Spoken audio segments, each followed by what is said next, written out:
At the gala, my wife announced, "Trading in my husband. He's gently used." The auction paddle was in my hand when Vanessa said it. "Trading in my husband. He's gently used, but still functional." 300 people in the grand ballroom of the Ritz-Carlton laughed. I stood there in my rented tuxedo, holding paddle number 89 for the Children's Hospital charity auction, watching my wife of 9 years reduce me to a depreciated asset in front of Chicago's wealthiest donors. Vanessa was radiant under the chandeliers.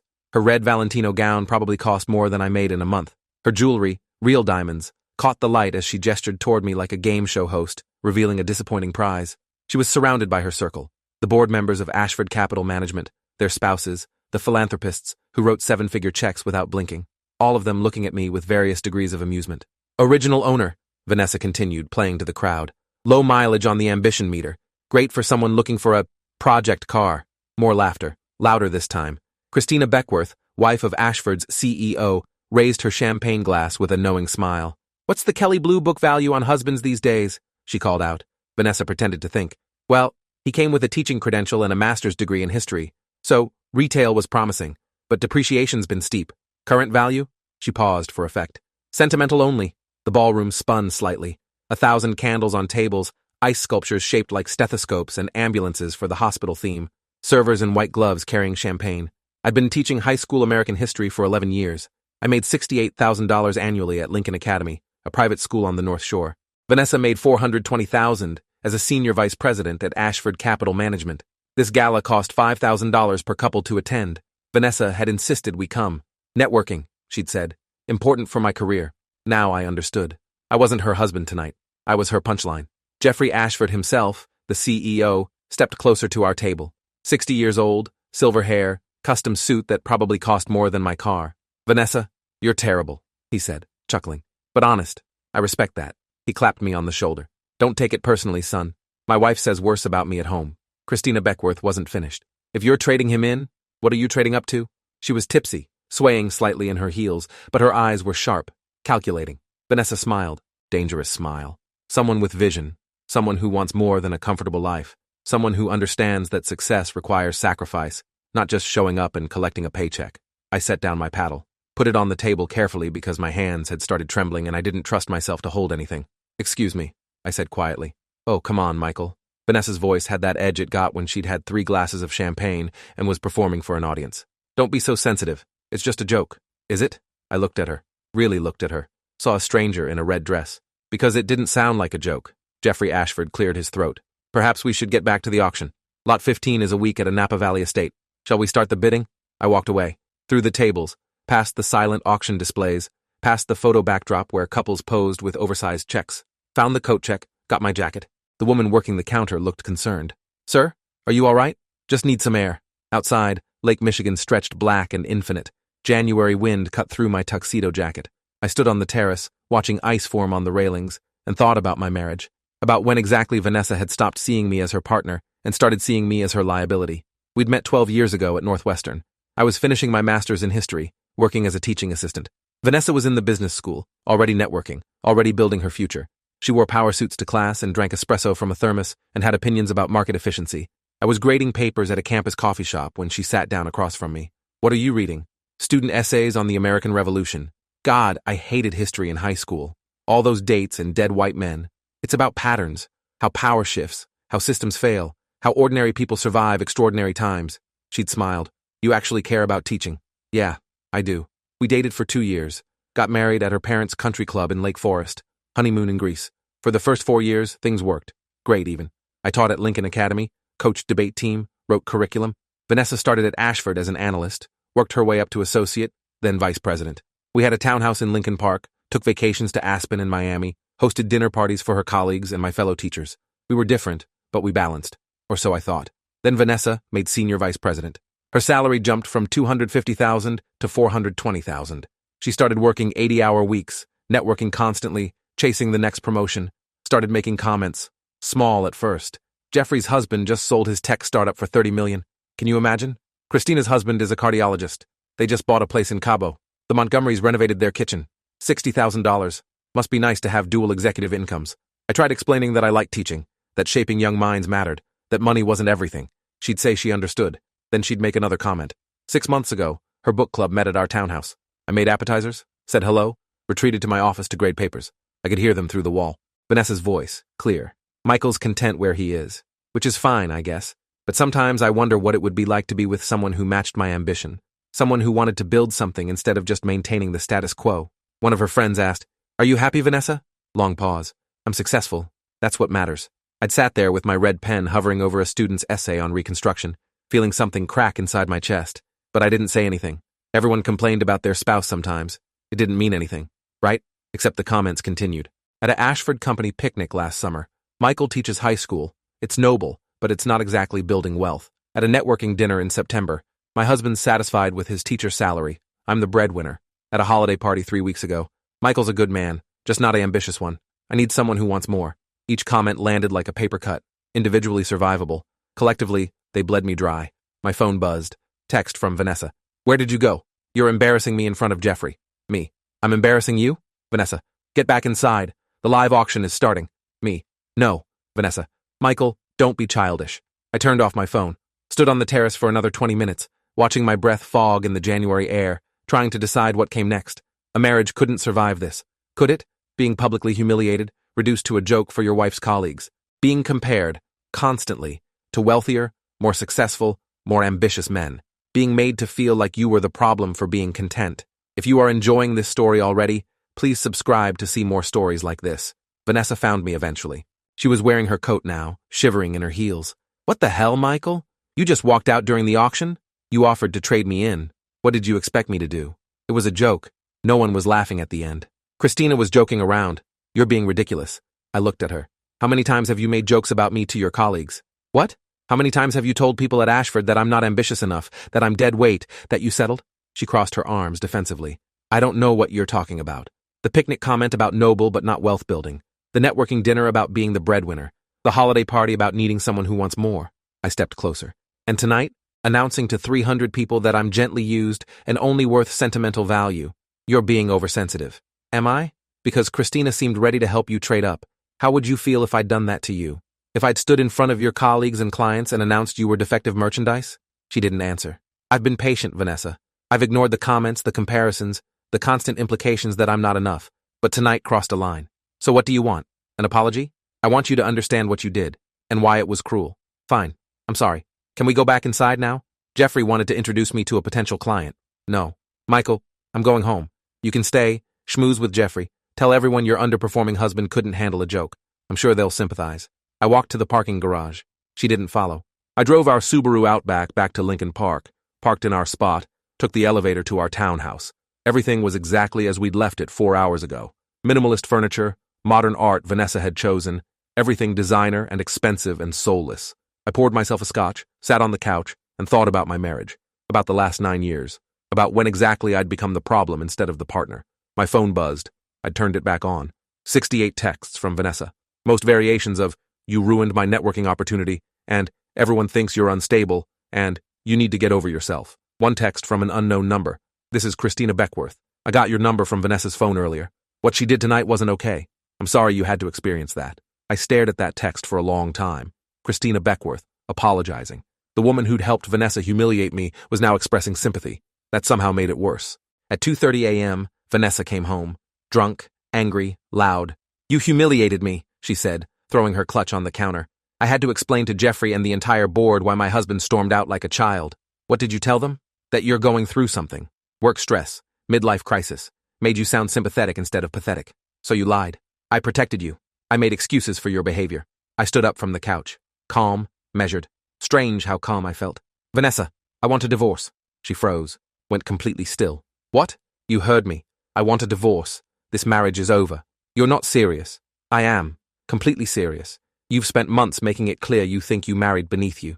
Tonight you announced to 300 people that I'm gently used merchandise you're ready to trade in. We're done." Her face went pale. "Michael, you're overreacting." "I'm not. I'm finally reacting appropriately. It was a stupid joke. I'd been drinking. You can't end a marriage over one comment." "It wasn't one comment. It was months of comments. Tonight was just the most public." I went to our bedroom, pulled a suitcase from the closet, started packing clothes. Vanessa followed me. Her voice shook. "Where are you going?" "Hotel tonight. I'll find an apartment this week." "You can't just leave." "Yes, I can. Watch me." She started crying. Real tears, mascara running. "Michael, please. I'm sorry. I didn't mean any of it." You did mean it. You've been meaning it for months. You're just sorry I finally stood up for myself. We can fix this. Couples therapy. I'll cut back on work. Whatever you need. I asked you to go to therapy 6 months ago. You said we didn't need it, that I was being dramatic. I was wrong. Yes, you were. I zipped the suitcase. I'll have a lawyer contact you next week. Michael, please. Stop. Just stop. I looked at her. You made your choice tonight. You chose your colleague's approval over your husband's dignity. You chose to humiliate me because it got laughs and made you look witty. Now you're facing consequences.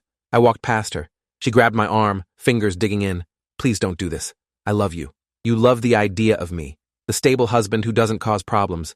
But you don't respect me. And I can't be married to someone who doesn't respect me. I left. Checked into a Hilton downtown. Lay awake all night staring at the ceiling, replaying the last year. Every comment, every comparison, every small humiliation. They'd seemed manageable individually. Together, they formed a pattern I'd been too close to see. If this story keeps your interest, please subscribe to get more stories like this. Monday morning, I called Lincoln Academy and took a personal day. Then I called Lawrence Delaney, a divorce attorney my college roommate had recommended. His office was in the Loop, 23rd floor with views of the Chicago River. Tell me what happened, he said. 55 years old, graying temples, 32 years practicing family law.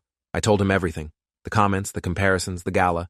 He took notes, asked questions, stayed quiet when I needed to collect myself. Do you have documentation? He asked. Of what? The comments, texts, emails, witnesses to the public humiliation. Witnesses, yes.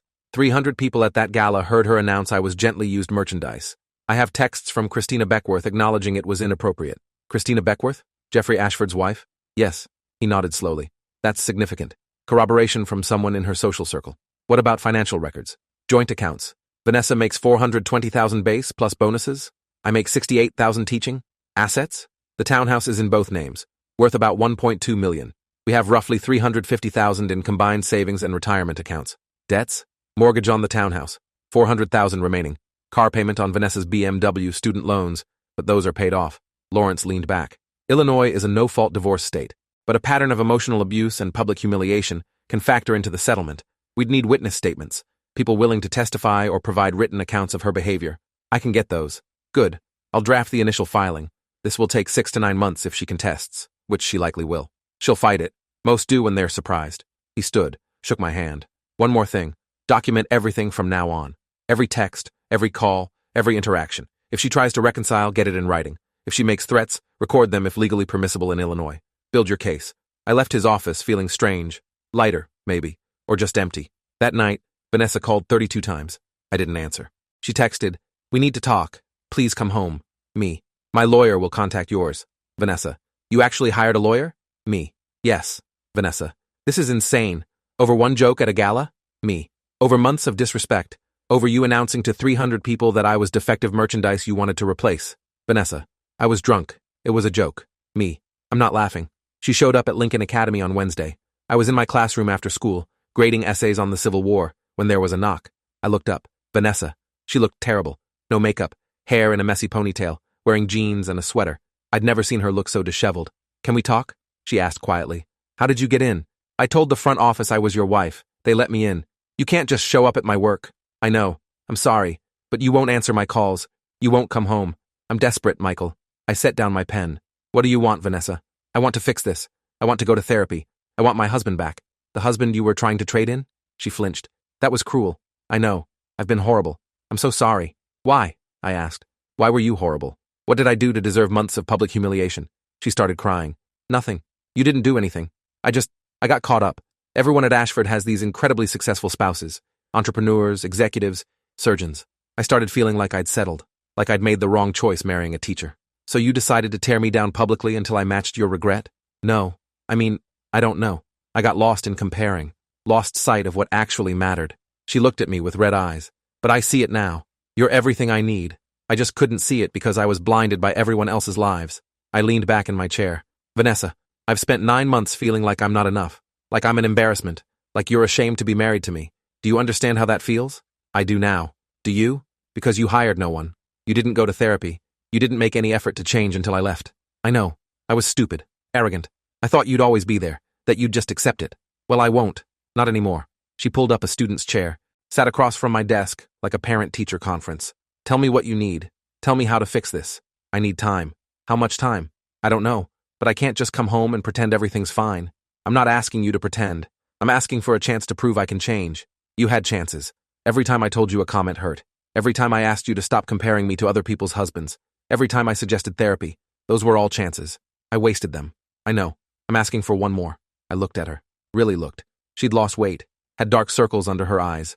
Her hands trembled slightly. She was suffering. Good. Maybe she needed to suffer to understand what she'd done to me. I'll think about it, I said finally. Thank you. I'm not promising anything. I know, thank you for not slamming the door completely. She stood, hesitated at the classroom door. Michael? Yeah? Christina Beckworth didn't really want to help me trade you in. You know that, right? She was just drunk and playing along. I know. Are you staying somewhere? A hotel? Yes. Are you alone? I understood what she was really asking. Yes, Vanessa. I'm alone. I'm not seeing anyone else. Okay, good. She paused. That's not why you're leaving, is it? There's no one else? There's no one else. I'm leaving because of you, because of how you treated me. Her face crumpled. That's what I was afraid of. She left without another word. That night, I sat in my hotel room and thought about what I actually wanted. Did I want to fix my marriage? Did I want Vanessa to grovel? Did I want revenge? I didn't know. I just knew I couldn't go back to feeling like I was constantly disappointing someone who was supposed to love me. My phone rang. Unknown number. I answered cautiously. Hello? Mr. Kimball? This is Dr. Angela Forrester, licensed marriage and family therapist. Your wife Vanessa contacted my practice and asked me to reach out. She hired a therapist for me? For both of you, potentially. She's scheduled an individual session with me, but she hoped you'd be willing to attend couples therapy together. I'm filing for divorce, Dr. Forrester. I understand, but Vanessa seems genuinely remorseful. She's taking concrete steps to address her behavior. Would you be willing to attend one session, just to hear her out in a therapeutic setting? I thought about it. Part of me wanted to say no, to cut ties completely. Part of me remembered the woman I'd married 12 years ago. The brilliant, funny, driven woman who'd sat across from me in a coffee shop and asked about student essays. One session, I said. No promises beyond that. That's all I'm asking. How about Thursday evening? 6 p.m.? Fine. Thursday came. Dr. Forrester's office was in a converted brownstone in Wicker Park. Comfortable chairs, soft lighting, a white noise machine by the door. Vanessa was already there when I arrived. She looked nervous, vulnerable. Thank you both for coming, Dr. Forrester said. 40 years old, calm demeanor, 16 years of experience according to the credentials on her wall. Vanessa, you reached out to schedule this. Can you tell me why? Vanessa took a deep breath. I hurt my husband. Repeatedly. Publicly. I made jokes about him. Complained about him to colleagues. Made him feel inadequate. And I want to fix it. Michael, is that accurate? Yes. How do you feel about being here? Conflicted. Part of me wants to save this marriage. Part of me thinks it's already broken beyond repair. Can you elaborate on what makes you think it might be broken? Vanessa's apologized before. Said she'd change. But the behavior continued. How do I trust that this time is different? Dr. Forrester nodded. That's a valid concern. Vanessa, how do you respond? I understand why he doesn't trust me. I wouldn't trust me either. Vanessa's voice shook. But I'm willing to do the work. Individual therapy, couples therapy, whatever it takes. I've already had 2 individual sessions with you, Dr. Forrester. I'm committed. Why now? I asked. Why not 6 months ago when I first said the comments were hurting me? Vanessa's eyes filled with tears.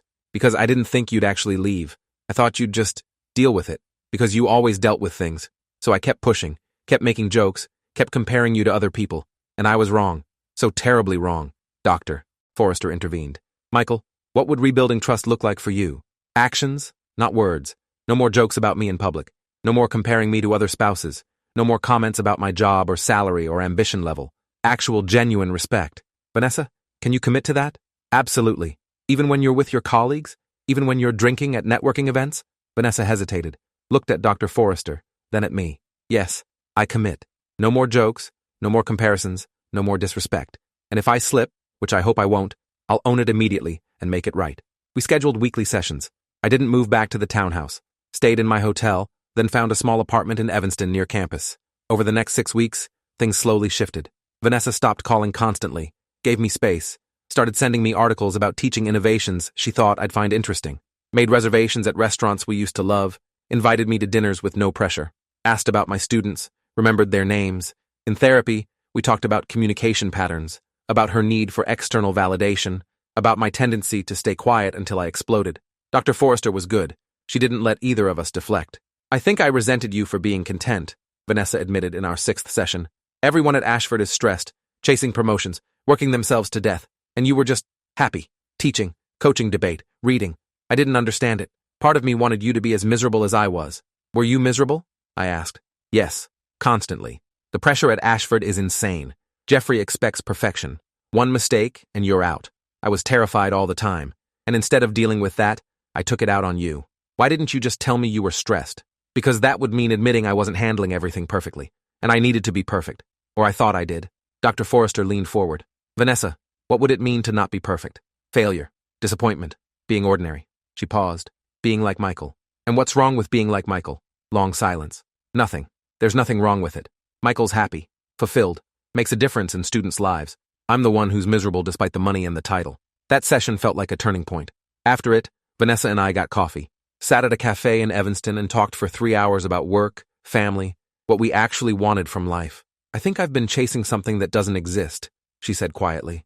This idea that if I just make enough money, get the right title, impress the right people, I'll finally feel successful. But I never do. I just keep wanting more. What would be enough? I asked. I don't know. Maybe there is no enough. Maybe that's the problem. 3 months after the gala, Vanessa quit Ashford Capital Management. Just resigned. Gave her notice. Walked away from $420,000 a year. I found out when she texted me. I quit today. Needed to prioritize my health and my marriage over a job that was destroying both. I called her. Are you serious? Completely. I have savings. And I found a position at a nonprofit that does financial literacy education for underserved communities. It pays $90,000, less than a quarter of what I was making. But it's meaningful work. And it's 40 hours a week instead of 80. Vanessa, you didn't have to do that. Yes, I did. Ashford was toxic. Jeffrey is toxic. That whole culture of comparing and competing and never being satisfied. It was poisoning me. Poisoning us. What did Jeffrey say? He said I was making a huge mistake. That I'd regret throwing away my career. I told him my career wasn't worth losing my husband. She paused. I meant that. Michael. I'd rather be with you making $68,000 a year teaching than alone making $500,000 at Ashford. That conversation shifted something fundamental. We started dating again. Actual dates, like when we first met. Coffee shops, museums, walks along the lakefront. Relearning each other. Remembering why we'd fallen in love. 4 months after the gala, I moved back into the townhouse. Not because Vanessa pressured me, because I wanted to. We'd had 16 therapy sessions, dozens of conversations, slow, painful progress. She'd kept her promise.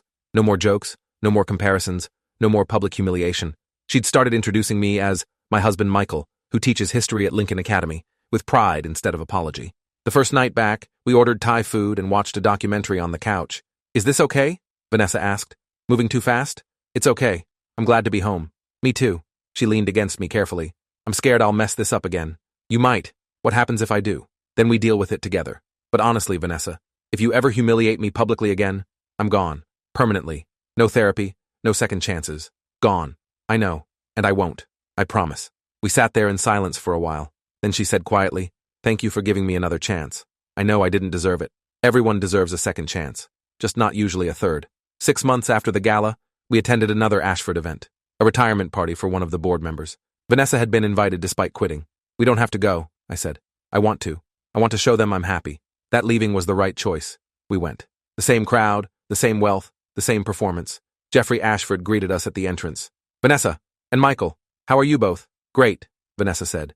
Michael just won an award for teaching excellence, and I'm loving my work at Financial Futures. Teaching excellence, Jeffrey repeated. How nice. It is nice, I said. $20,000 grant for curriculum development. My students are designing a project on economic inequality. Jeffrey looked uncomfortable. Well, congratulations. He moved on to the next guests. Christina Beckworth found us at the bar. She looked embarrassed. Michael, I owe you an apology. For that night at the gala. What I said was inappropriate. Thank you for saying that. Are you two? She gestured between us. We're working on it, Vanessa said. Therapy, communication, actually prioritizing our marriage. That's wonderful. Christina glanced around, lowered her voice. Between you and me, Jeffrey's a nightmare to work for. You're better off out of there, Vanessa. We left the party early, drove home through the city, windows down despite the autumn chill. That felt good, Vanessa said. Seeing them and not caring what they thought. Yeah, I'm sorry it took me so long to figure that out, to understand that their approval wasn't worth your respect. I'm sorry I let it go on as long as I did. I should have set boundaries earlier. We're both learning. A year after the gala, we renewed our vows. Small ceremony, just family and close friends. No performance, no expensive gala, no comparing. Just us, making new promises. Promising to respect each other, to communicate, to prioritize the relationship over careers or money or status. Vanessa's doing well at Financial Futures. She's a program director now, teaching financial literacy to high school students in underserved communities. She makes $95,000. She's happy.